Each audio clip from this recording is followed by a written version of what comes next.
এইপিনে গৰাখহনীয়া এইপিনে বানৰ তাণ্ডৱ হয়। মই এই মুহূৰ্তত উপস্থিত হৈছো দক্ষিণ হামৰা বিধানসভা সমষ্টিৰ ফকীৰগঞ্জৰ যি একমাত্ৰ পথচাৰী দেখিবলৈ পোৱা গৈছে। কালি আমাৰ NB নিউজত বাতৰি সম্প্ৰচাৰ হোৱাৰ পিছতো আজি দেখিবলৈ পোৱা গৈছে সমগ্ৰ পথখিনি দেখিবলৈ পোৱা গৈছে কেনেকুৱা পৰিৱেশৰ মাজত আছে। মই মোৰ উপস্থিত আছো ইয়াত স্থায়ী ৰাইজ। আচলতে মই জানিবলৈ যত্ন কৰিম কেনেকুৱা পৰিৱেশ, এই পৰিৱেশৰ মাজত কেনেকুৱা পদক্ষেপ ল'ব লাগে ইয়াৰ ৰাইজৰ পৰা আচলতে মই জানিবলৈ যত্ন কৰিম। হয়, কি ক'ব? তাৰমানে বানপানীটো হৈছেই, এইটো বানপানী ভয়াৱহ বানপানী হৈছে গোটেই ৰাজ্যত। কিন্তু তাৰ মাজত আমাৰ যিহেতু চৰকাৰৰ গাফিলতিৰ ফলত, আমাৰ বিভাগীয় কৰ্তৃপক্ষৰ গাফিলতিৰ ফলত আমাৰ ইয়াতে হাৰিয়ালিৰ যিটো ৰোড মানে বান্ধ আছিল, সেই বান্ধটো কিন্তু চৰকাৰে বনোৱা নাছিল। এইটো এটা পাব্লিকৰ মানে ভাৱে আছিল, পুখুৰীৰ এটা আলি আছিল, সেইটো মাথাউৰি হিচাপে ব্যৱহাৰ কৰিছিল। সেইটো মাতে ছিঙি যোৱাৰ ফলত আজি আমাৰ ফকীৰগঞ্জ অঞ্চল বিস্তীৰ্ণ অঞ্চল আজি প্লাবিত হৈছে।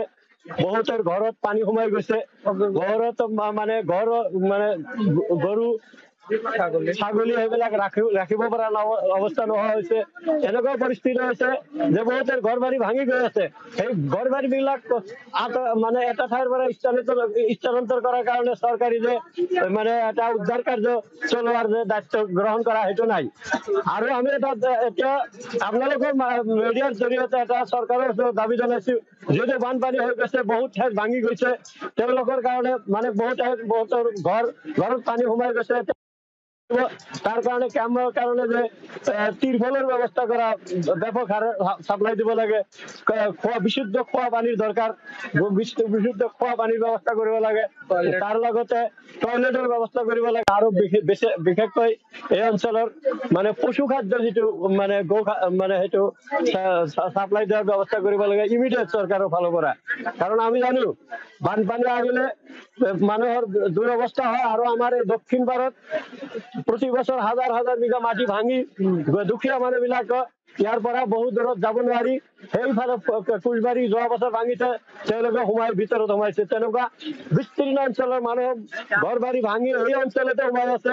হাজাৰ হাজাৰ মানুহৰ ঘৰ বাৰী, দুখীয়া মানুহৰ ঘৰ বাৰী, যাৰ পইচা আছে ইয়াৰ পৰা বাহিৰত গৈছে।